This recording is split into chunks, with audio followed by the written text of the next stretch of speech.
Stand clear of the closing doors, please.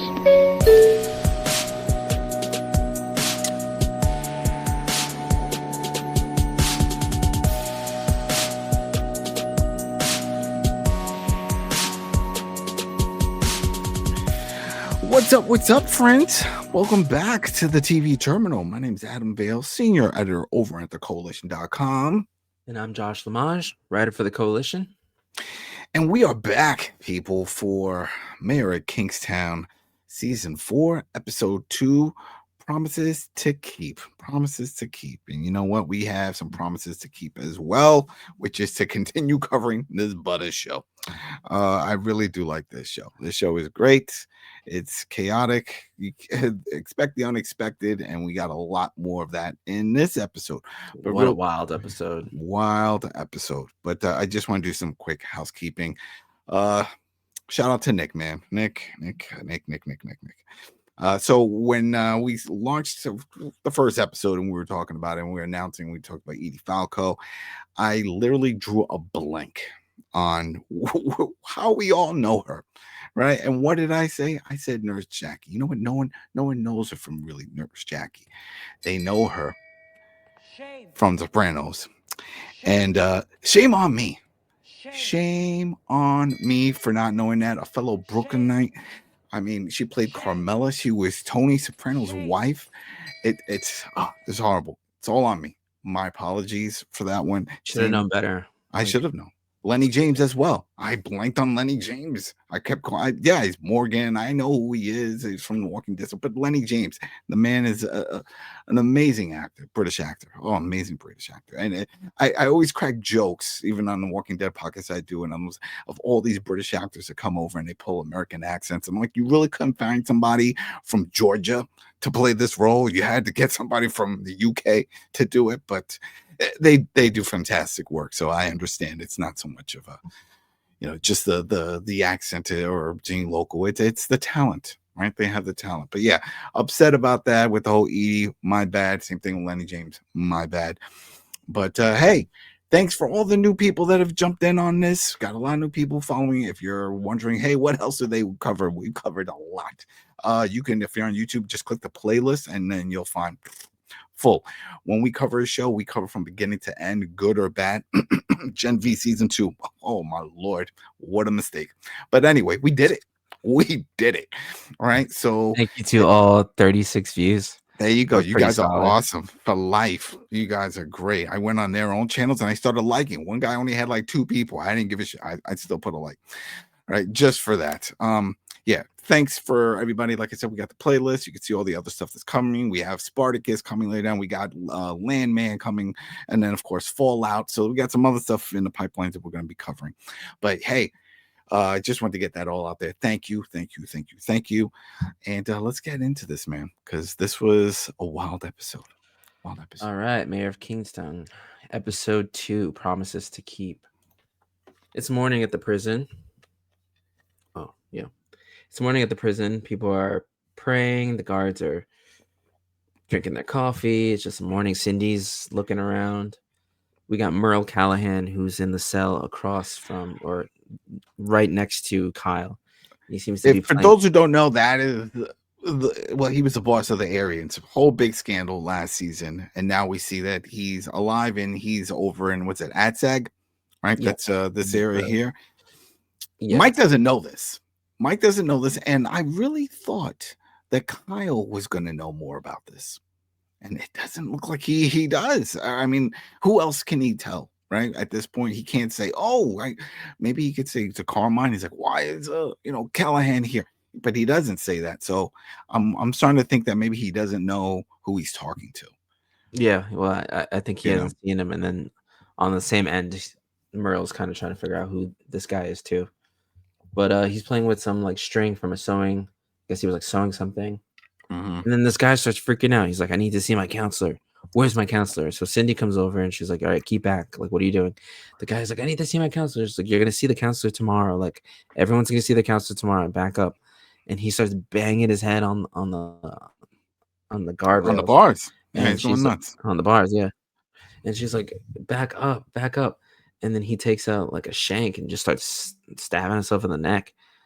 And then someone's like, "Yo, call for backup." So and she's new. You could tell she's just like, "What do I do?" So she calls for backup. All these other cops are running in. They're trying to figure out what's going on. The guy's like on the ground. I guess he's dead or close to him. The dude just shanked himself. Yeah. That's the thing. There's a lot of wackles. We saw this in the first episode when Carney was giving her the tour and said, "You got the worst of the worst down here." And that's why she was trying to figure out, well, then why is Kyle here? Well, this is solitaire also. They need to protect him, need to keep him away from the rest. Shout out to John Lee, who just mentioned that again in the comments about where he was. Because I was like, oh, Gen Pop. Not so much about here. I see where he's at, but I'm just meaning as when it was time for yard time or the cafeteria. I don't know if they keep them separate. Still, do they have their own time to do that? I would think so, probably. He's probably right about that too, because if you're already keeping them separate for their living quarters, why break that? It's like, all right, now go have lunch with everybody when they all have silverware and can stab you in the neck. It's like, whoopsie. I've heard some crazy stories about solitary confinement and things like this, but it's funny because I mean, well, I guess it's not that funny, but Cindy's like all shaken up. She's like leaning against the wall, like, and then Merle's like, "Effing Mondays." Hey, they should have just played Manic Monday by the Bengals. Just another manic. Wish it was Sunday. Come on, let's go with it. Life in prison. Just have some fun with it. But no, they don't do that. It's dark. It's dark. Flipping out, right? He's in his car. He's driving. He calls Carney. He's like, "Look, I need you to be on it." And Carney's like eating. Look, I'm on it. Like this is the most I could do. But I gotta get on this sandwich right now. It's my favorite. He's like, the warden's got my hands tied a little bit, but like I'm trying to do what I can. I got my eyes on Kyle. Like I'll get him through the gate. Like don't worry. And then he's like, "All right, well, I need you to get me through the gate now. I need to meet with the warden." And then he goes, "Oh, also," he's like, "Who's the new girl? The new girl that's at AdSeg?" And he's like, "Cindy." He's like, "Yes." He's like, "Get her at the bar tonight. I need to meet with her." And then as he's like speeding, you hear like a train coming, and he's like, "Oh man!" And he like zooms and like barely gets like almost clipped by the train. How crazy would it be if he did get clipped? And then it's like the rest of the season is just him trying to figure things out, telling Ian and Stevie to do stuff, and Tracy while he's in the hospital. Yeah, from the hospital bed. Like, oh, and he gets in a wheelchair, starts rolling around, and it's like, hey, here comes the mayor. Oh boy. That could be a whole other story. That could be. It could be. But it's just interesting that they threw this in because I mean nobody thought there was going to be an accident. But then we get Ian and Stevie talking to, I guess what we're calling him is the Colombian hitman, the guy that they arrested in the previous episode. Yeah, we're just calling him. We haven't got a name. They're trying to get stuff from him. He just wants a lawyer. He's not speaking any English, and they're kind of mocking him, especially Ian. He's like, "Comprende, homie." Like, but I think that's to get under his skin. English, por favor, and like just being like overly American about it. And the guy was just like staring at him, and he's like. And then he's like mocking him in like a high pitched voice too. He's like, I don't know what he was saying. Well, I see where he's getting. I mean, is Ian really a prick? Probably. I mean, we've seen him do some douchey type things throughout these seasons, but in this situation here, he says like, no, I know you speak English. He's trying to get it out of him, and how you gonna do that? I piss the guy off. Just piss him off. But for those wondering, like, why he's acting for a lawyer? He has a right. Ian says, hey, you have no ID. You're nobody then. So you have no right. I don't know if that's legit, if that is how it works. I thought everyone has the right for an attorney to call for, representation. I don't know if that's true. I mean, right? But I don't know. Hey, this is Kingstown. Anything's crazy. Yeah, Stevie. And then eventually he says something. He curses at him in English. And he says, great, now I owe Stevie $5. There we go. You see, you do speak English.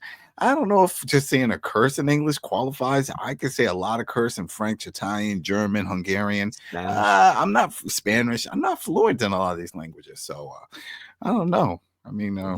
Rosetta Stone. No sprechen Sie Deutsch, Adam? Yeah. I mean, Rosetta Stone has failed me multiple times. So I don't think I can.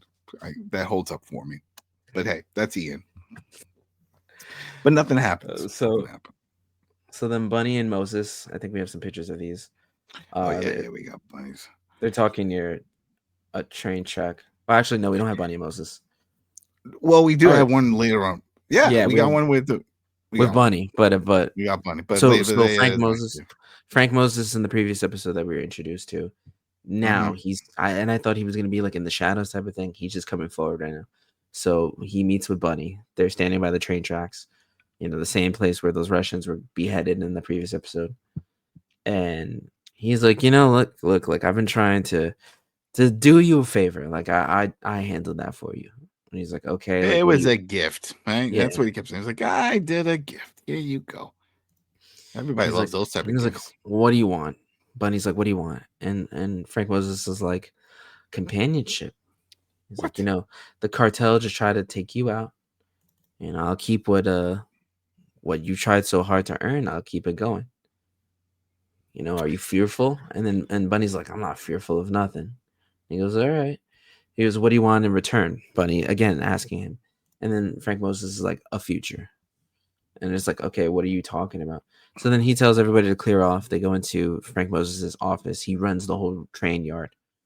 You could see like the track systems in the back and everything. Well, I have issues with this. I have issues because he's new to town. All right. So as we find out later, might as well just bring it up here. He is like a big time crime boss, whatever, over in Detroit. All right. Yeah. Now, Kingstown's supposed to be a fictional town that's over in Michigan. Okay. But if he's, I guess, did Bunny trap? That's what I'm saying. It doesn't make any sense because at first I was like, oh, this is the train yard that's further down toward Detroit. But I'm assuming that is it. Well, maybe you were thinking that this is the same location where the bodies were. But I'm thinking that this is what he's saying because the whole point of all this is like, hey, I can help you move the product, right? But that's how he does things. He's a transport. He deals with the back end. He deals with making things, get to where they have to go. But all the risk is always going to be on the person who's obtaining the items, whatever Bunny is trying to get out, whether weapons, drugs, and all that stuff. And so I think that's what's going on here because at first when I saw this, I'm like, yeah, I thought maybe this was the same location for the train station where he did the murders. That can't be because when he said, come on, let's go inside. We need some privacy. This would still be a crime scene. It doesn't make much sense with that. So they didn't put any caption, but I'm assuming this is in Detroit. Yeah. That's that only makes sense. Yeah, that would make sense. That's why he was saying, you see, this is my operation. Yeah, this is it. And he could run it through. Yeah. So that's pretty much it. But hey, it's wheeling and dealing. He offers, he wants 30. Of course, no one says yes to the first offer, right? No one agrees on that. So he comes back at him. I'll do 10. He's like, all right, let's meet in the middle of 20. Meet in the middle of 20. And then they shake hands and he says 5%. What? Gotcha. We shook hands. I spit in my hand. That's legit up in the streets. But no. And Bunny's like, I need to meet everybody in the network. I need to meet, everybody that's running this operation. Frank Moses is like, yeah, like we could get that going. And he goes, and I think you misspoke before. You said you had no partners, but I need to meet someone. I need to meet the mayor. I was like, oh, we don't have a mayor. Have you not seen the corruption in our town? Oh, you mean Mike? Oh, yeah. We got that, dude. It's funny when Bunny was like, oh, I need to meet the crew, and then Moses was like, yeah, you'll meet the network. I instantly started thinking of another movie that was filmed, or it said it was taking place in Detroit, was The Crow with Brandon Lee. And Top Dollar, which was the big boss. He had that. He had the table, and he had all the different gang members and stuff. And that's what I envisioned in my head, that we're going to see a scene like that where Top Dollar replaced with Frank. Frank is the big boss. And that's something else. We never heard about this Frank character, but everyone knows about him. Bunny is very close to him. Remember, that was the other thing that Frank even called him by his government name, which not a lot of people know. All right, Darian. Yeah, but at the I wrote it down here.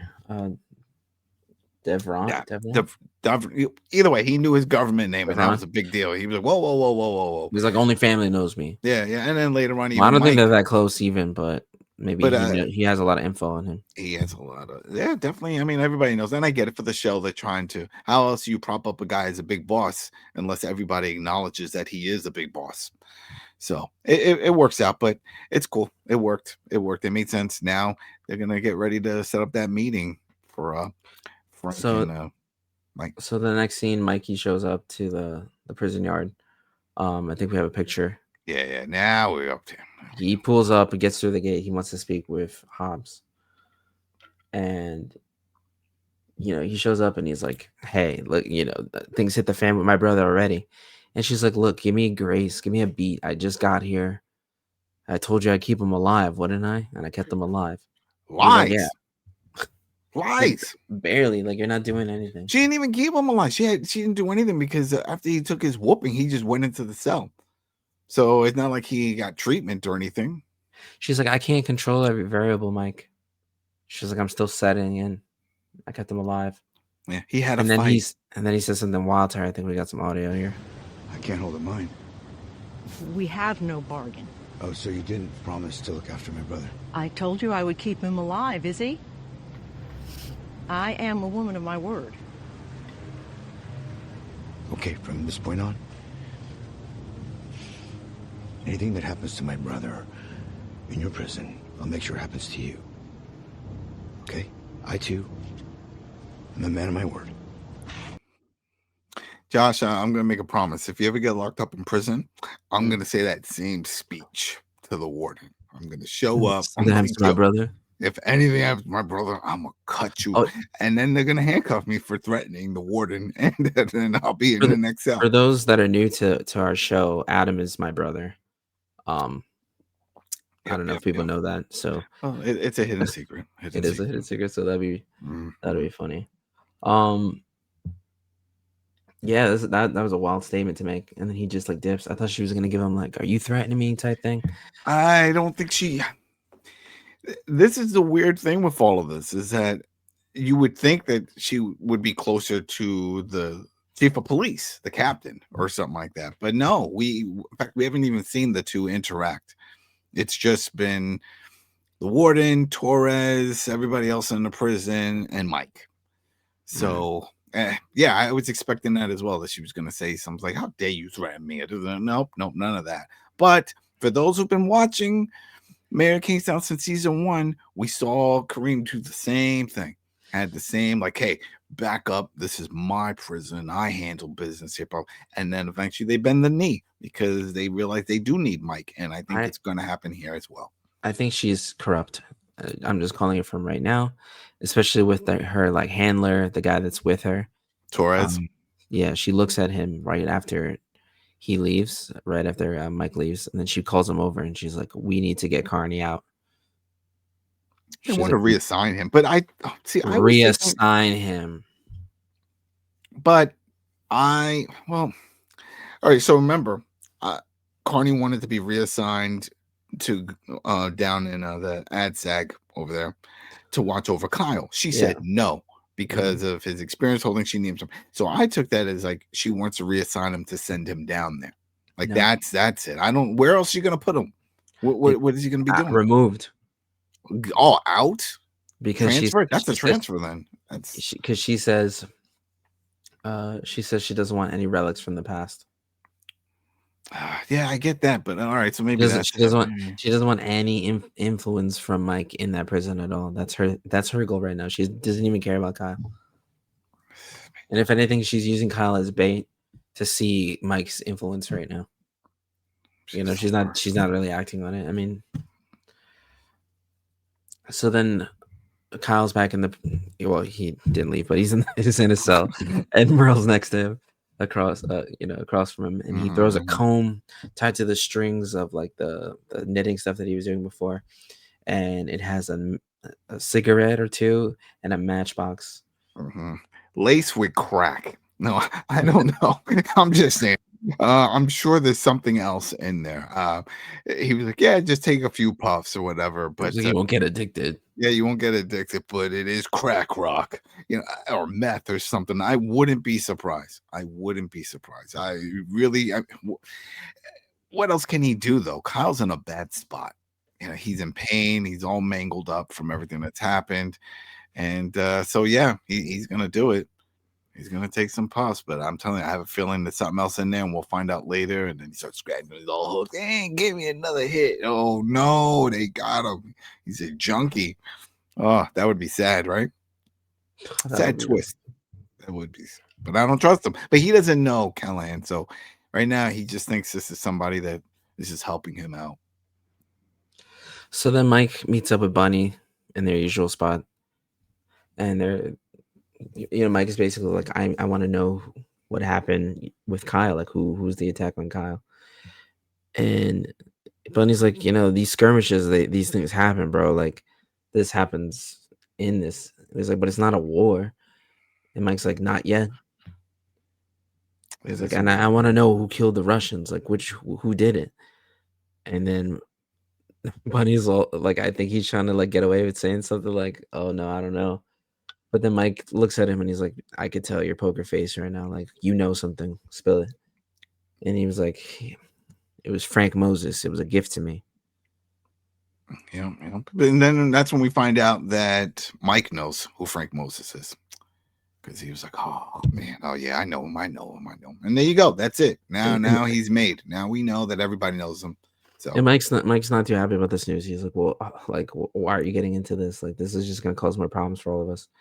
And he goes, well, I get way more money and you get peace in your valley. I mean, the man spent most of his life diversifying his assets, so he's looking to retire, That's what he says. I don't believe it. I don't think this is a smooth sailing operation. Yeah, right. I'm just going to come in here and I'm just going to help you move your product. That's all I want. 20%. That's cool. No. And, he's going to lure him in just to take his stuff. He's going to take out Bunny. That's what I see. So he's going to take out Bunny and become the new one. And you can really tell because Mike's cautious. So Bunny's like, look, I wouldn't venture into this if I didn't see opportunity. And Mike's like, it's not you I'm worried about. But he wants to meet you. And Mike's like, all right, well. He'll do it. He'll meet him. And hang out. And then right before he leaves, he goes, make sure that Raph meets the man that attacked my brother. And he's going to hear things loud and clear, Mike. They're going to hear it. Yeah, that was very interesting, too, the way he said that. We had to replay that line a few times because it was just the wording. But I would have just said, I thought the way it sounded was like, just make sure Ralph lays hands on him, Yeah, it was kind of like broken English. It was weird. Oh, yeah, it's very interesting. Like Raph meets. He didn't even say. Yeah. I don't even know. It was weird. Oh. But that was good. Well, Kyle as a visitor, they bring him out of his cell. Cindy's helping him. They shackle him out. They bring him out. And then Carney comes in. He's like, I got it. Take him from here. So he's taking him. And he's like, yeah, man, look, I'm sorry. Like, I'm sorry that happened to you. I'll make sure it doesn't happen again. And Kyle's like, yeah, it's all right. And then Kyle's very beat up. He's coughing. He's like pulling over. He's like, look, breathe through your nose. Like, it's going to be okay. It's going to be okay. And he's like, well, all right. And then Kyle's like, well, who's visiting me? Is it Mike? He's like, no, it's your wife. And he's like, oh man, like it looked like he was turning around. Oh no, back to the cell. No visits for me. Oh. He's like, oh please, man, she can't let me see anything like this. He's like, well, what do you want her to do? Like, she's here already. Like, if we don't see her, she's gonna think the worst and worry worse, and it's gonna get worse for you, man. Let's go. No, he's right. So they meet up. I mean, there's not much that happens in this scene. It's just she sees it. She can't believe this is already happening. It hasn't even been 24 hours. She's not shocked. She's pissed. Of course she's pissed because she thinks that this is it. This is how he's going to die. And this is also how I think he's going to die. I don't think he's going to make out of this prison. Did they take you to the infirmary? Like, you need to see a doctor. There's a chance that you're bleeding eternally. Mm-hmm. Yeah. For those who don't know, she's a nurse. She's a nurse over at the other prison, women's prison. He's like, I talked to Carney. Mike is taking care of a Trace. He's like, look, if you can't handle coming over here and seeing me like this, she goes, there's nothing I can't handle. And this is what you married, Kyle. You can't just turn it off. I've seen what happens. And this is something I never thought about. She goes, I've seen what happens when families stop coming. The ones inside break. I never thought about that. I could see that happening. Yeah, I could see that happening. You're no longer getting visits. You're alone. It's just you and your your inmate buddy, your bunk mate. Maybe you don't like him, then you shank him in the middle of the night because you're pissed. Like, oh, jail doesn't visit. I guess fortunately we don't have any family members in prison right now, but I think like I don't know. I think we do. that's That's such a someone crazy we thing. haven't heard from in a while. I Just wouldn't like- be surprised. I wouldn't be surprised.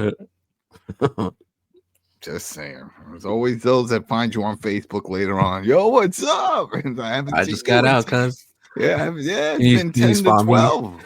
Can you spawn me Right, $30, cuz? Right, exactly. Can we Yeah, meet I mean- in this alley? And no at offense to night? this is someone's livelihood. Like I know it's tough. But yeah, that's just a crazy dynamic. Yeah, I didn't yeah, think yeah. about that, the whole family stuff. And that comes on later. Mike brings that up later. Mhm. And then he's like, well, how's our little guy? And she's just like, No. yeah. And she starts crying because it's tough. Now remember, 2 years, 6 months for good behavior.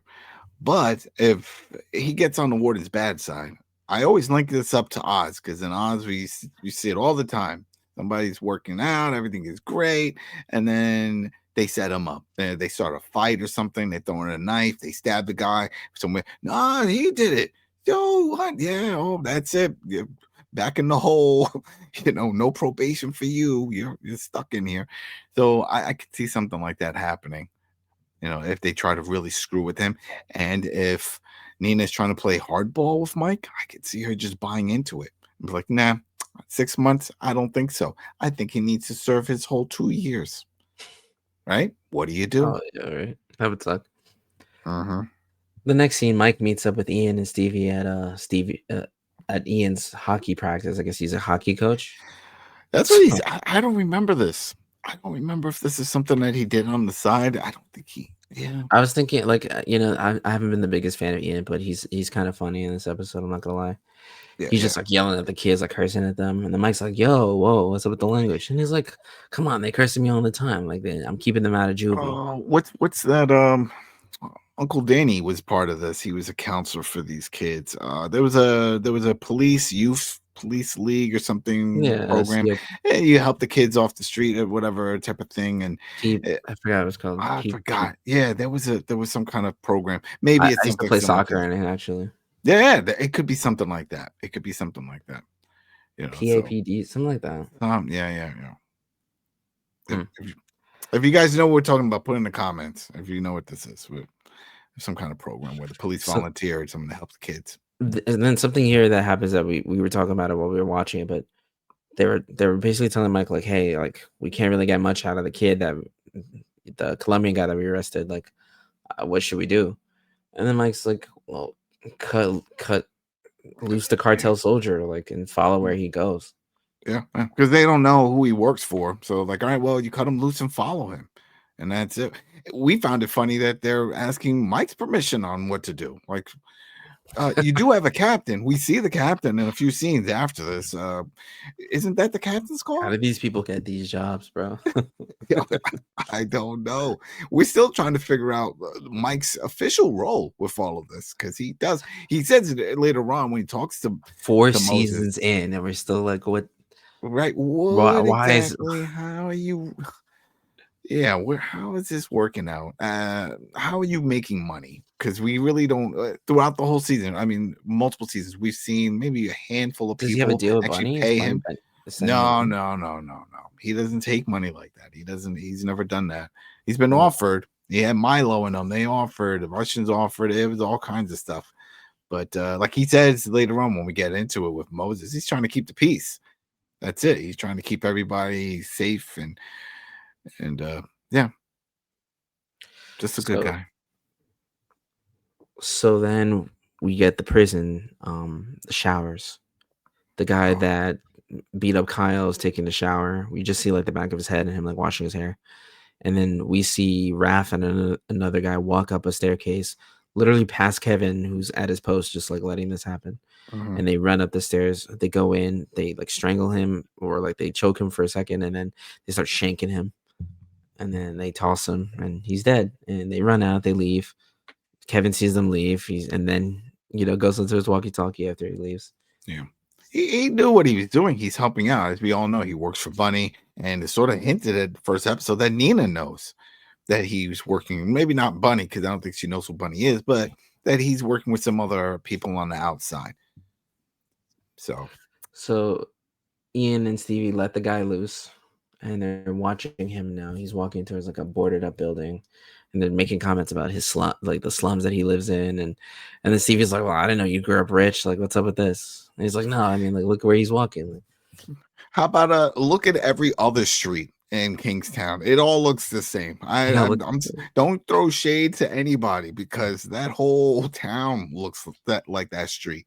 I haven't seen a nice block, and I've been watching this 4 seasons. It all looks horrible. So I find it funny that they're even saying, "Oh, look how bad that street is. Look at this where he lives." And I was like, I guess that's all they have. They have to like compare like how dirty certain streets are compared to other dirty streets. Yeah, the whole thing. I mean, when you see where Mike lives, the same thing. Everybody lives. Even the district attorney, her spot. No one lives in some fancy building, fancy house. It doesn't exist in Kingstown. Then the captain, the police captain over there at their precinct calls them, and he's like, "Look, I need you here right now." And they're like, "Hey, man, like we're on the beat. We're doing something right now." He's like, "No, I need you right now. Like Keno's on the way. I expect you to be here." And then Ian's pissed, but he hangs up the phone. Then Bunny calls Mike, and he's like, "It's done, but he's gonna sleep good tonight." Yeah, Kyle's gonna sleep good tonight. That's it. You're good. They took care of this guy, but they still need to find out who put the hit, because that was one of the things that Bunny said he was going to find out from what he did know a little bit with Rock. The guy was a low end, right? It wasn't. They couldn't link him to the Colombians or anything like that, so they're not sure. But they know somebody told them to do it. Yeah, they know somebody told them to do it. So then Mike walks into his office. Rebecca's there, and she's like, "Look, Frank Moses is here, and I didn't know you were dealing with someone from Detroit, Mike. Like, what is going on here?" And he's like, "Look, relax. Like, I'll handle it. Like, thank you for letting me know. Are you stressed? Like, do you need a raise? Like, I'll give you a raise. You don't even have to ask for it." She's like, "That's not the case, Mike. Like she's trying to like, get past this whole thing." And he's like, just send them in. It's fine. Just send them in. Again, raise, and he says you got to raise. Well, what was her base salary before? Because we've seen where he didn't even have enough money for coffee grinds. Like things have been pretty bad in this location here, especially his little office. We don't see much business. Maybe if you know what they need to do? The show needs to have maybe like 2 other people that work for him in their offices that are actually doing the job that he says he does, because he's doing all the street work and wheeling and dealing, but someone that's actually going into prison and communicating with family members and inmates and doing all. He needs people, so then that way it's like, oh, who's doing it? Oh, Jonas over here has been handling, and he's bringing in the money because Mike is running the streets, solving crimes, working with the police, fighting Aryans and stuff. I wonder if they'll ever answer this. But it's one of those things where you look past it, but then it comes up like in this scene again. Yeah, he said he'll pay her. He'll give her a yeah, and it's like, I guess he has money, right? We need to know. I mean, yeah, it would have been cool if he opened up a joint and just started taking out stacks. It's like, oh, how much you want? Oh, now we know. But he's not dirty that way. That's not it. He's in the gray zone, as we talked about, but he's not. No, he's not. So Frank Moses walks in, and Mike's like, "All right, well, what can I do for you?" And he's like, I'm just new here, and I'm trying to get a hold on everything. I know that Bunny told you about our little meeting, and he's like, "Yeah, that's a very lucrative deal that you made. Like, I don't see what you really are looking to attain." And he's like, "Well, I have respect for the young man. Like, dominance takes time. I see his future, and I see yours too." And Mike's like, "All right, well, I didn't know I was in the presence of a prophet." And he's like, "It's Moses. Come on now." He said, "The man has part waters. He can do anything." He goes, "Look." He goes, "I'm not from Kingston, okay, and that maybe is better for me. I can see things that others don't. And when you've spent many years in the game like I have, you could see, you could foretell some things. No, you have He goes, and then he comes with a little bit of a warning. He goes, "You're about to have a fresh plague of outsiders descend on your town, and it's not just going to be me." I don't get that part. Because we've already heard before when he said, "Hey, this is a gift. I helped. I cleaned up your mess." Even here, he says, like a baseball reference. I came in the ninth inning. Probably bringing people in, but he got rid of the Russians. So then the Colombians are there. So maybe he is the boss of the Colombian. Maybe he is pulling the strings on that end. Could be. So maybe that's the whole thing full circle, as we'll find out later. Build a war to protect the war. Yeah, that's it. Start causing problems. So maybe that's it. Maybe that's what's going on here. But Mike's kind of laying down the hammer here. He's like, "Look, I don't think I can provide the services you need." And he's like, "Look, I don't need much, Mike. I just want your friends to be my friends too." He's like, "So name your price." But you see that's another thing. Then he doesn't really know because Mike doesn't take any money. But the long and stitch of the whole thing is that he just wants him to look the other way. He has friends with cops and stuff. Have them look the other way, just like they do with Bunny. Now they do that for Bunny because they want to keep the peace. They don't want all the gangs and all that stuff. They can handle one, but you don't want a gang war and everyone. And they chose Bunny. Bunny, the one.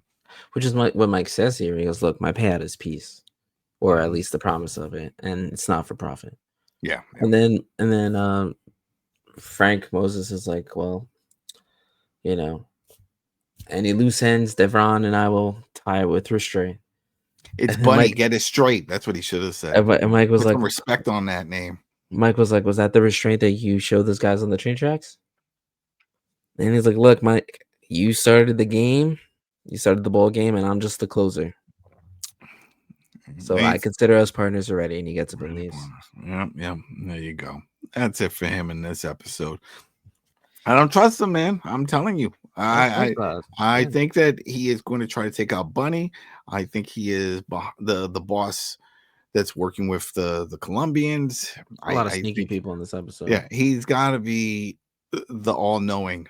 He's the troublemaker. And he's also the big name star that came into the show. So usually any big names that show up on any show have some major role to play. And I think because think about it, if we were just to take it at his word, he's a pretty boring character. If all he's going to do is like, yeah, I'm going to let you use my train, my tracks, whatever his whole process of exporting the goods for Bunny. Okay, then we don't have to see you. Right? That's it. That's out of sight, out of mind. Well, I guess it's done. So definitely more to it. There's more to it. Yeah.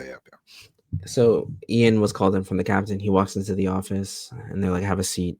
And he turns and he sees Evelyn there. And he's like, "What is this now?" Because he's just trying to avoid her at all costs. And she's like, "Look at this tape." And he's like, "I don't need to look at it." They're like, "Look at this." And you see his Dodge Charger driving. She's like, "That's your car returning Charlie to Anchor Bay 11 minutes after you left Morrissey's house." And he's like, "You have nothing, bro. Like this, like what do you even have on me? Like there's nothing here. Like if this is why you had to bring me in here, you're just fishing." They have a lot. Even if they don't go on this, if you guys know from prior seasons, Ian was always visiting the serial killer Charlie and taking him out to the dentist, food, all that. Come on now. I mean, I'm pretty sure they kept some of that off the record, like not checking him in, checking him out, but. Just like how they have footage here, if she looks back for weeks and months, they can find others. He used to go in all the time. She's like, "I'm gonna go to a grand jury and I'm gonna be pressing charges shortly. I just need to gather more info." And he goes, "You know how many Dodge Chargers there are registered in Michigan? Like, what do you think? What do you think that's mine? Like, what are you gonna do?" Like, he's just like talking out the wazoo right now. Yeah. And then she looks at him. She goes, "You know what you need to do. Consider the implications." So what does she want him to do? She wants Robert. Remember, she wants the info. She didn't get the info from Kyle. She was hoping Kyle would do that so that way he wouldn't have to serve time. And he didn't want to flip, even though he shot the guy. And the guy's a prick. He still doesn't want to do it. And that's what she wants. So she wants it from Ian because she brought that up in the last episode. Yep. And he's like, "No, we're not doing it. Don't worry. That's it. It's not." I mean, she's threatened him. She said, "Hey, I got footage." He was like, "All right, whatever, bring it." And she did. She brought it. You can tell Ian is nervous, but he steps out, and the captain was like, "Yeah, you're out of line." That's all he could say. Really, that's all he could say. How about, is this true? Let's start with that. Let's look at the footage. But no, it said you're out of line. You shouldn't be screaming at her like that. Come on now. So then we're back at the prison. We have these guys carrying a body bag out, and Hobbs goes up to her. What's the guy's name again, Adam? I keep forgetting. Torres. Yeah. Who is he to her? He's like her second, I don't like trust the that guy at assistant type all. guy. And Yeah, he's gonna like be he's playing a lot into this, I think. I don't trust him at all. There's something going on with there. But she goes up to him and she's like, well, Big Brother is showing his reach. She goes, this is the one priority right now. She goes, McCluskey cannot pull any strings in this prison. All right. And then she goes, she goes, we've dealt with worse, right? And Torres is like, have we? no. I mean, if you have, it hasn't. They haven't talked about it. It would be nice if somebody would bring it up on the screen or so. Something like, oh, let's find some info on her, or whatever, or someone just relay some backstory, because remember she made that one comment like, I know, to Mike, I know you looked me up probably and know it. No, he didn't have a computer, he did not look you up, and we can't look up a fictional character, so unless they can provide more insight, we don't know. But just from her demeanor we can tell that she's a badass. She's seen some things, she's done some things.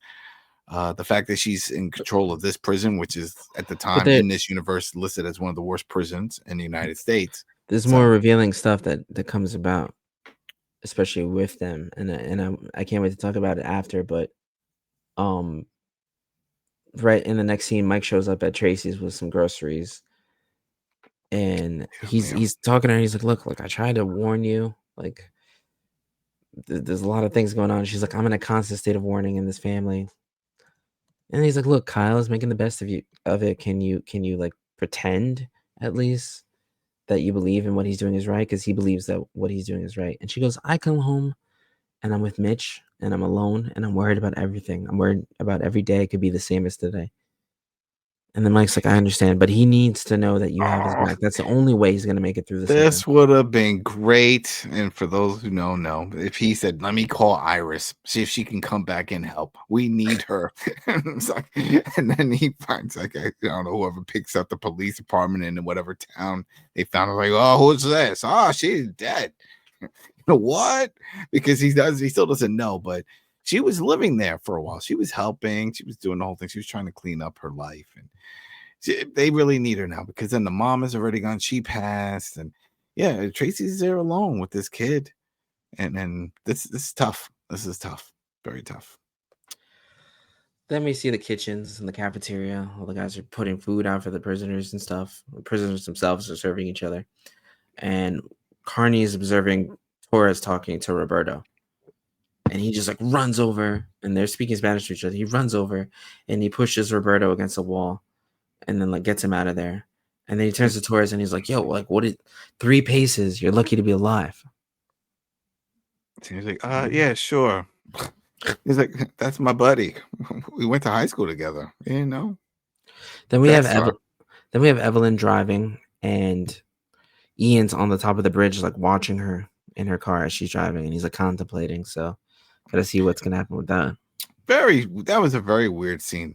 Very weird scene, because like, all right, you just so happen to be in that bridge area and the overpass. Like, are you gonna throw rocks? What are you doing? It's like, get out of here. I don't know what his goal is, but I mean, the long of it is that we know that he wants to kill her. He wants to take her out, but then that makes him look bad, because the captain, because it's like, she brings evidence. Well, some evidence of something, accusing you of something, and then all of a sudden she ends up dead. But maybe he doesn't care. Maybe he doesn't even really care. So Carney shows up at the warden's office. He's like, "May I have a word?" And she's like, "Well, I'm about to leave. Like, don't you have somewhere else to be?" And he's like, "Do you have a family?" And she's like, "Yes, I do. What is it?" And he goes, "I saw something earlier. Torres was talking in Spanish with Roberto, and that nothing he's good." He's a bad dude. Yeah, Colombian hitman. He's just battling off. He's like, nothing good happens. She's like, I don't know. He goes, "I don't know what country you guys come from, but these guys are killers. These are the worst of the worst, especially Cruz."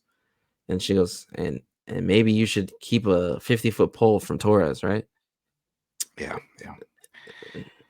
And she's like, "Well, you have a lot of experience on the inside, and I really appreciate that. And I will talk with Torres, and we will handle our wards by any means necessary."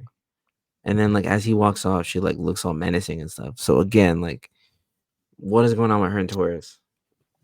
I don't know. There's more to it. There's definitely more to it. Well, he knows Roberto.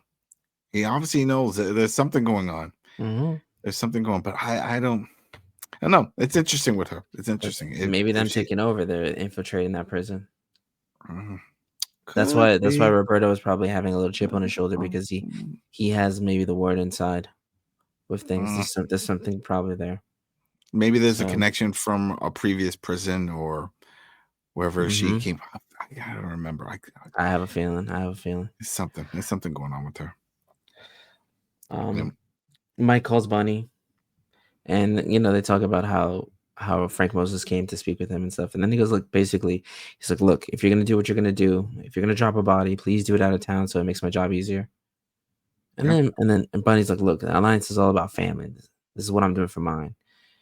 And then this is some crazy stuff. He was like, look, Mike's like, if you're thinking of taking over his kingdom, he's not gonna just give that up. And he's like, well, I'm gonna take over his kingdom and I'll take what's mine. Well, again, this is going to be a war. That I don't see this, because at first, when they first talk about this, he starts saying, "Oh well, he's old. He's just ready to pass the torch in a way." I don't see that. I don't see it that way. And then this whole scene here, it's just Bunny going to his Whitney's birthday, his sister's birthday party. Kevin's there. Don't know why he's there. Bunny doesn't know why he's there. Pissed. He's pissed. They come up to him, and at the party, everyone's like dapping him up and saying hi to him. And then someone's like, "Yo, Kevin's in the back room," and he's like, his eyes like wide and like, "What the hell?" He wasn't on the list. Yeah, he's like, "What are you doing here? Like, you forgot how to use a phone call, how to use a phone?" And Kevin's like, "Look, I needed a word." He goes, He hands him a beer. He's like, "You're gonna act like you're at a party. You're at a party, right?" He goes, "Speak." And Kevin's nervous. He's like, "Look, I was thinking." Maybe it's time I move on from Anchor Bay. Like, that warden that's in charge there, like, nothing's gonna last. Like, things are getting bad over there.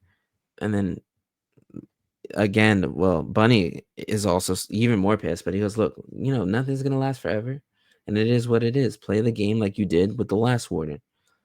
But you come near my family again, I'm putting a bullet in your ass. But he doesn't know that, and it happened in the last episode of last scene, that Kareem put 2 and 2 together. He figured it out that Kevin was working for Bunny.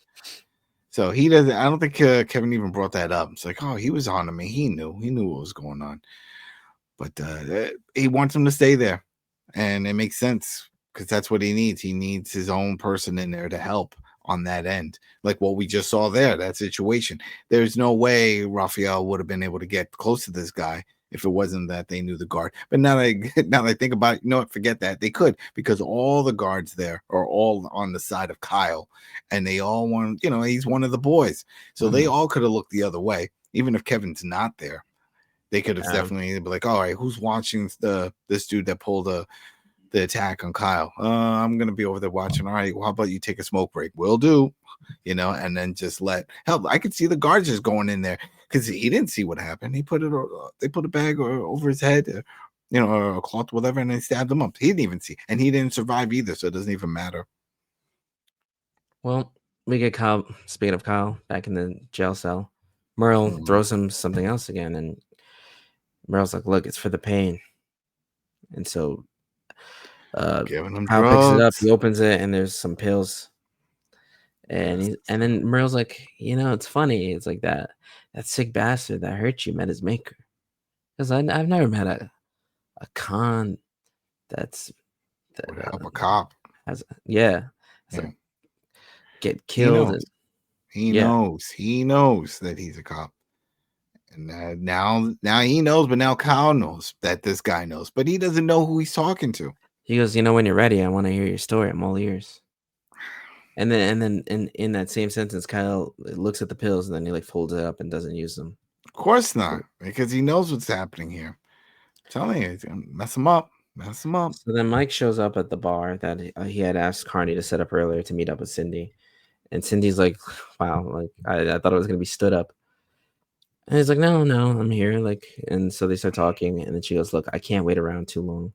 Where's Carney? He's like, he said he was supposed to be here 10 minutes ago, 20 minutes ago. And he's like, well, he'll show. She goes, well, I can't wait around. I have 3 kids I need to put to bed. She goes, I know it's about your brother, and he's not to be messed with. And then Mike's like, well, he was. She's like, look, I'm going to keep an eye on him, and he's healing. you know. And then Mike kind of comes back with like, he's not a criminal, he's a family man, and I need you to help me with this. Like, I need you to be the friendly face he sees, like from the lights up to the showers to everything. And I need you to pick up when I call. And I need you to be my lifeline. And she's like, look, I'm like 3 days out of training. Like, Still, this is she should have said, "What's in it for me?" What does she get out of this? I was waiting for him to hand over an envelope. Nothing. Let's just do it. No, I wouldn't do it. I wouldn't do it. Like, what do I get out of it? I'm putting my job on the line. I don't know if I'm going to get in trouble for this. It's like, no, I Yeah. don't know you. That's the other thing. This usually, well, we've seen in other seasons, everybody knows everyone in this town. It's a small town. Remember, we talked about this. Like, if you live in that town, you either work in the prison or you're there because of family members in the prison.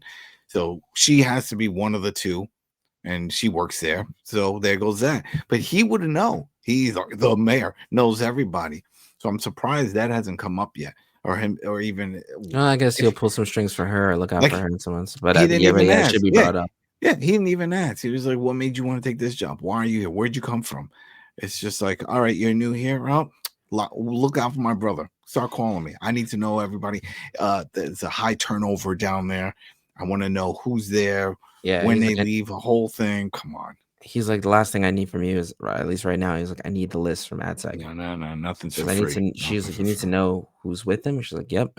And if someone wants to harm him, that's near him. He's like, damn right. No. And then Nope. I would have taken on my wallet. I would have taken a look. I'm like, man, it's looking kind of empty. Can you fill this? Can you fill this, sir? Oh, you can't? Then you know what? I ran out of minutes on my phone. I ran out of minutes. Sorry. it seems like money's not a topic in this place, except for the drug dealers. For Mike, it's fictional. It's like, why do I need? Does he have a home? Like, do we see his house anytime soon? We see it. We see it. Not a lot, but we do see it. He's like in his car and at work. Yeah. Then we see someone cooking. It's Carney. He's making some mac and cheese, some stuff for his father. His father seems to be having some medical issues. Older. He's on a, it was like a oxygen tank or doing a. Nah, he's on like a chair, like a recliner. Yeah, recliner kind of thing, but like more so like a nursing home kind of vibe to it. He's just taking care of him at home. And he puts down the stuff for his plate for him. And then Carney's like, I'm going to step out for a little bit. I'll be back soon. The dad's like, all right. He's like, if I die or something, like, while you're gone. Well, he wants to see. Well, the whole thing is because he wants to see the hockey game, and he wants to see the Red Wings win the Stanley Cup, and they probably will because the Detroit Red Wings are a good team. Shout out to Steve Yzerman, one of the best ever played the game, and he was also on that team. But anyway, right when that happens, this is because we see that this was why Carney was late, because he's super late because he's dead. Once he walked through the door, he opened up the door. The same guy that Stevie and Ian let go, the Colombian guy, are shooting him. With a silencer. He took him out. And then he steps over him and shoots him in the head. Yeah. And walks in, and then he looks at the Carney's dad, and Carney's dad looks at him, and he like gives him a weird smirk, and then doesn't do anything to him. He just walks through the back door and leaves. And that's where the episode ends. It's very interesting, that scene, because the dad saw his face. He's not hiding it. He's not wearing a mask. He had a hood, but he's not covering his face. And the fact that he didn't kill him, it's like, what are you going to do, old man? One of those situations. So maybe he is going to take off now. He killed this guy, and then poof, he's off in the wind. Never going to see him again. This is what leads me back to Torres, which leads me back to the whole Colombian thing, and leads me back to the warden, because Carney was talking to her about Torres. And the next, this happens. Yeah. And Torres never really had any interaction with this guy. Like, it's not like he was sent for Ian or sent for Stevie. So what you're saying that you think Torres is behind the whole thing with all of this to take out Carney? Like, this was the setup? This is a part of something, definitely. Because he, again, follow the trail. Carney goes to speak to the warden about Torres. Mm-hmm. He also sees Torres talking to Roberto in the prison in Spanish, like as if they knew each other, or something. The dude wasn't even aggressive. He was like smiling and laughing, you know? So there's some connection there. He wasn't worried about getting attacked. Carney's the only one kind of infiltrating this. And also the warden had enough for Carney from the get-go. But now he's like, stay 50 feet away. He's watching Taurus as well now. So all of a sudden, this guy shows this hitman dude who was also sent after Bunny show at Carney's house all of a sudden. Like, what would that entail? Like, how else would Carney be implicated with anything that involves this guy aside from that?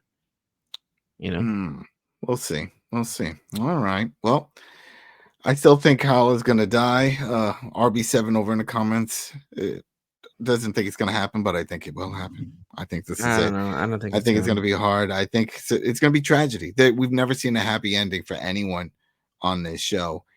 And once they announced that Kyle was going to be in prison, I'm like, oh, this is it. He had time where he can leave, and it never happened. Maybe it's not him, but someone else. Maybe. Oh, what, Tracy? Oh no, they can't do that. I mean, they've had kids die on the show. They had Milo's kid die found in a dumpster with the mom. Actually, was she? No, I don't think the kid was the kid dead. I don't remember. I know the mom was found dead, but anyway, the whole point is it's going to be dark. Not sure what's going to happen with Kyle, but I don't think it's going to be good. I think Frank is behind all of this. And that's going to play a part. I could see Bunny dying also. I think that's where we're going to see a war. We have to see a war. We saw it in every season. I think Frank might be. Maybe they're setting us up to think Frank is the bad guy that we're worried about. Meanwhile, there's someone else that we have to worry about more. Because Frank is already alerting them that other people are coming in on their shores and is going to want to take over some stuff. And then again, it leads back to the whole thing with the last episode with Raph seeing Roberto. And he's like, yo, he's got a little chip in his step. He's got swag now. Like he's feeling like elevated about something. So what is he elevated about? And then why would they attack Bunny? In a shitty ass car against him. Like what are they even telling you? It's Frank. That was the test to see if they can knock him out. Oh, you can't do it? All right, then let me reach out. Well, then Frank could easily have killed him when he pulled him in and they had a whole conversation. Because he wants to get close to Mike. He figured, well, I'll use him. I'll use him to get to Mike. Might as well try to do that. Maybe I can work something out. He doesn't know Mike, so he thought maybe he can grease Mike's palms. I'm like, all right, how much? And so that way I can be friends with the cops like the way Bunny is. When Bunny really isn't friends with the cops, they just don't come after him because if they do, they have the other wait gangs. For Frank Moses to get away with stuff. But oh man, we'll see. Oh well, definitely something with that Taurus guy though. There's no way. No way. But you know what? We'll be back next week, episode 3. Everybody, thanks if you made it this far. That's fantastic. Some people don't. They come in, they come out. They're like, yo, I was fixing my car. I put you guys on, and you talk a lot. Then I turn you off. Then I come back later. I've heard it all. If you listen to us on our long drive or while you're doing other activities, you're building some Legos, you're doing some other cool stuff. That'd be cool too. That's always good. There's always someone doesn't have to sit, in detail or nitpick every single detail that we're talking about. We could be ambiance in the background too, but we appreciate your viewership. Well, yeah, that's all cool. All right, everybody. There you go. We will be back next week for episode 3. Have a good one. Later.